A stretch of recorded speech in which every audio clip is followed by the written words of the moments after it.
Bonjour tout le monde et bienvenue sur ma chaîne YouTube. Je suis Okay, pause. After 4 years, I have finally decided to try and learn another language. But why French? Well, about a month ago, I found out that I was accepted to go to the 79th Cannes Film Festival.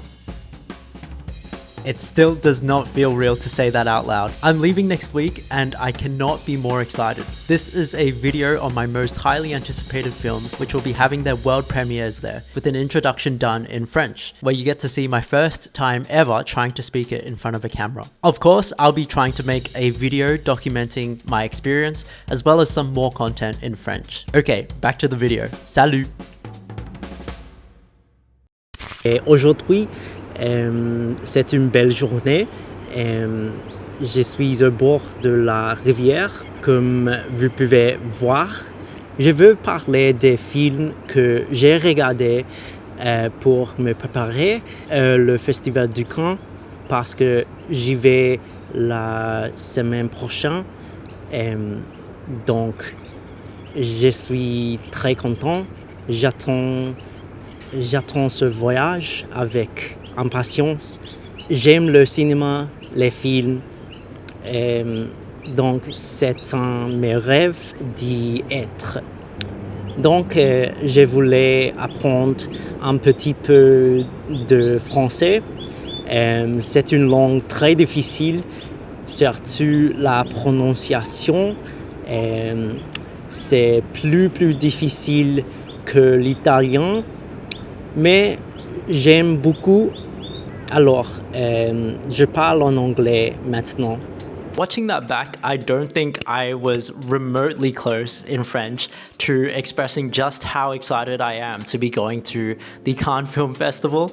This is a once-in-a-lifetime opportunity. This is the biggest and most prestigious and oldest film festival in the entire world. The crème de la crème, to use another French phrase. I don't think it will feel real until I land there. I'm going with my friend Cedric. His first language is French, which will help a lot. But I also want to be able to stand on my own 2 feet. I've only been learning for a month. I definitely did not have the same amount of time as I did when I learned Italian. I think the foundation I had with Italian has helped immensely with French. It's just the pronunciation that is really difficult. I'm always thirsty trying to pronounce French words. That R is a killer. So in this video, I wanted to talk about the Cannes homework that I've been doing. The lineup this year is absolutely stacked with amazing directors, and I have not discovered a lot of these directors, so I've been trying to watch at least one film from the directors who are in the main competition.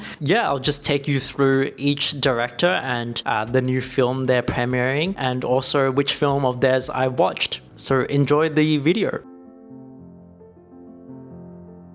All of a Sudden is Hamaguchi's French language debut film, coming in at a cool 3.5 hours. It will follow a character named Marie, the director of a nursing home in Paris, who encounters a terminally ill Japanese playwright. The name of the director is enough to make this my top 2 most anticipated films of the festival. Hamaguchi is a legendary Japanese director most known for his film Drive My Car, which won the Best International Feature Oscar as well as Best Screenplay at Cannes. It's a deeply layered and powerful film which follows a stage director coping from the loss of his late wife. It explores dozens of rich and nuanced themes of the human condition and also boasts one of the best soundtracks of 2021. For my homework though, I watched another film of his called Wheel of Fortune and Fantasy, which came out in the same year as Drive My Car. Talk about going 2 for 2. I'm an absolute sucker for anthology films. My mind always tries to connect meanings between everything, so it was natural that I loved this one, considering how much of a master Hamaguchi is. He has such a special ability to portray what it means to be human, and he uses it to its maximum efficiency here, so naturally interconnecting these 3 completely unrelated stories into a beautiful, rich, and heartbreaking collage of life. Although Drive My Car feels like his magnum opus, this one definitely feels more personal to me, and I highly implore you to check out Hamaguchi's work if you haven't done so already.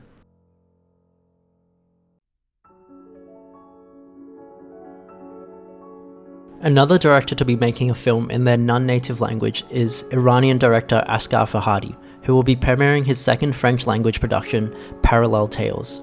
And this is the other film I'm most anticipating. The film will be starring an ensemble cast that includes Isabelle Huppert and Vincent Cassel, so two legendary French actors here. I don't really know much about this except the synopsis is that a young man falls madly in love with an older woman, leading him into a dangerous obsession. I have a feeling that this will be a lot more complicated than that, but I'm very much looking forward to this one. About Ellie was the first film of his that I watched back in February. I talk about just how amazing it is in my February video. The film which I watched for my Cannes homework is A Separation, his most well-known film and one of, if not the most famous Iranian films ever. This has been on my watch list for ages and I'm so glad I finally saw it. On a narrative level, the film is exactly about what the title suggests, a separation, a couple looking to get divorced. However, it's driven forward by the very real and confronting issues that they are simultaneously going through. Financial struggles, a father/father-in-law with dementia, a preteen daughter, a broken political system, societal pressures. As with About Ellie, Farhadi explores it all in such a natural and realistic way that never ever feels forced or expository, and along with the actors, manages to create characters with such depth and intricacy unlike any other filmmaker. The dialogue in both these films is so masterfully crafted, not to mention the amount of nuance we lose through reading subtitles. We are very much placed into the world of these characters, and your heart breaks over and over for everyone involved in this mess. Farhadi has said that the film came from a number of personal experiences, and his own daughter plays the girl in the film, adding yet another layer of nuance to this beautiful and confronting film. A Separation is an absolute masterpiece, an essential piece of Iranian filmmaking that I would highly recommend to anyone.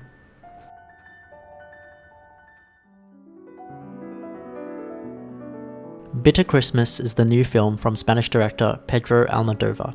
As with so many of his previous films, this film is in some way related to his mother, and I'm sure will explore death in a way only Almodóvar can. It follows two women whose lives run parallel to that of his own, exploring how life and fiction are inseparably linked, sometimes painfully so. Of course, to prepare, I had to watch another of his mum films, so I chose the one that's literally called All About My Mother. The film follows Manuela. After the death of her teenage son, she travels from Madrid to Barcelona in an attempt to contact the long-estranged father that the boy never knew. On the way, she reunites with an old friend, an outspoken transgender sex worker, and befriends a troubled actress and a pregnant, HIV-positive nun. His themes and style are always a treat to watch because they are so unique, poignant, feminine, funny, and a little quirky, but always emotionally resonant, and I'm expecting more of the same from Bitter Christmas.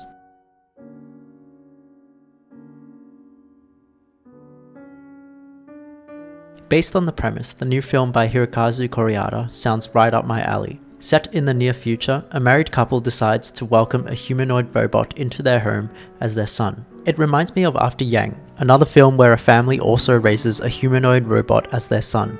So I'll be very interested in how this film tackles this concept differently, and whether they'll share some similarities. Unfortunately, Kore-eda was a complete blind spot for me, so I watched his most recent and now most popular film, Monster, which took home the Best Screenplay award at Cannes 3 years ago. This is a coming-of-age story which follows a single mother who starts noticing disturbing changes in her son's behaviour. I only found out now whilst doing my research that this is the first film Kore-eda did not write himself since 1995, so it also means I'm missing out on getting a taste of his writing. Nevertheless, I enjoyed the film, albeit thinking that it wasn't the masterpiece of a script I'd heard so much about. This was also the composer Ryuichi Sakamoto's last score before he succumbed to his battle with cancer, so the film was touchingly dedicated to him. I definitely want to check out some of Kore-eda's other projects like Shoplifters or Nobody Knows, but I am very keen to see Sheep in the Box. Fatherland is the new film from Polish director Paweł Pawlikowski. It's about a father-daughter road trip across Germany. Only it's set in 1949 at the height of the Cold War. Yeah, I'm willing to bet this one's not exactly going to be a fun family flick. It stars Sandra Hüller, who is no doubt a familiar face, now that the whole world has seen her singing Harry Styles. Speaking of Cold War, that is the film you're seeing on the screen right now, as there is no trailer or footage for Fatherland yet. This was made back in 2018 with a brilliant and highly effective black and white monochrome palette. The visuals are not only absolutely gorgeous, but they impeccably serve the storytelling. If you haven't seen many black and white films, look no further than Cold War for one that perfectly illustrates how a lack of color can radically enhance a film. It's also one of the most unique romances that I've seen. My only wish was that there was more of it. I didn't realize Kiyoshi Kurosawa's new film at Cannes, The Samurai and the Prisoner, would not be in the main competition before I watched these two films, but it was absolutely worth it because these are two of the most eerie films I've ever experienced. I'll start with Chime, a film that clocks just under 45 minutes. It centers around a culinary instructor. After witnessing the suicide of a young student claiming a mysterious chiming sound was controlling him, he starts to descend into his own madness.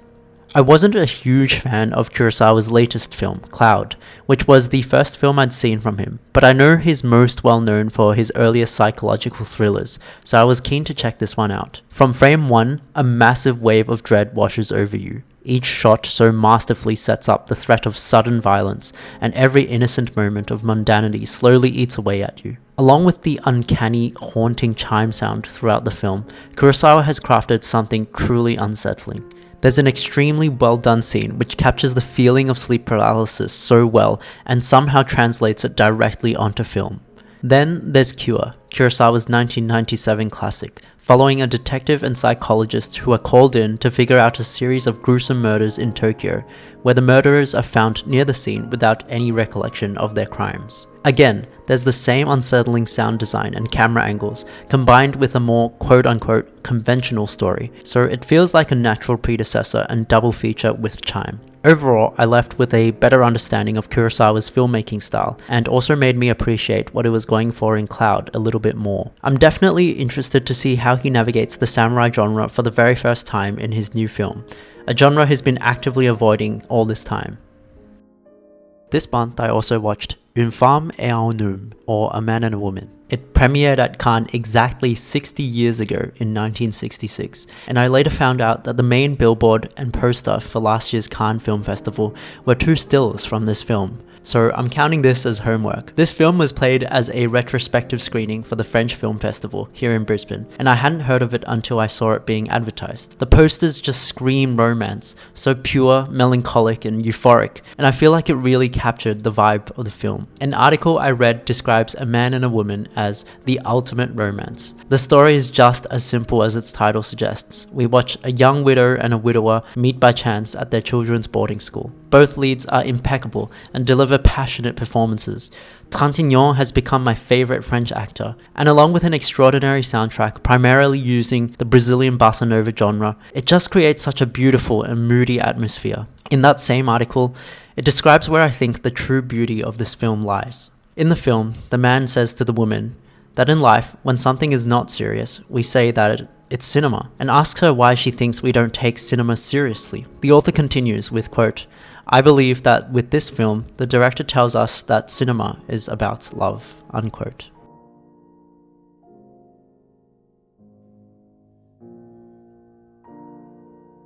Finally, I certainly have a ton of other films which have caught my eye, but I'd also like to leave enough space to be pleasantly surprised by others which haven't.